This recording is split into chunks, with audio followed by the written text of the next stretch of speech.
Hi guys, this is Mike on Netflix.net and I'm here at Mobile World Congress with the new Samsung Galaxy S2. It was just launched yesterday.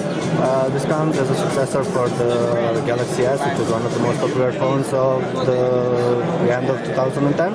And as you can see, it's a little bit changed, it's a little bit more solid build. It has a 4.3-inch Super AMOLED display, which is as crisp as before.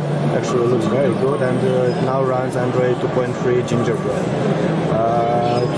also has better hardware, so it's going to be quite powerful, should run pretty much all the apps you need. Like you see here, there's a Samsung customized interface. I think it's a little bit, it's not the same as the one I saw on the Nexus 1, but all the changes brought by Gingerbread are here pretty much. Okay, so we should also take a look at the construction of this device. The version before was made completely out of plastic. This one comes with metal sides, and the back part is covered in a textured plastic, so it allows quite nice grip.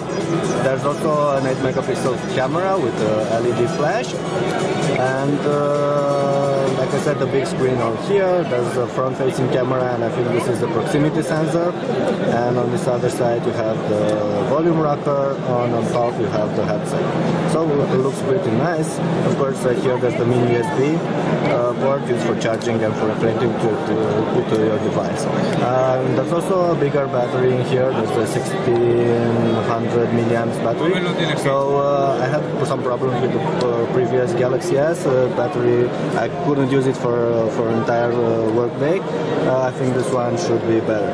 Okay, this is it for today, now with the Samsung Galaxy S. Thanks, that was Mike at Mobile World Congress.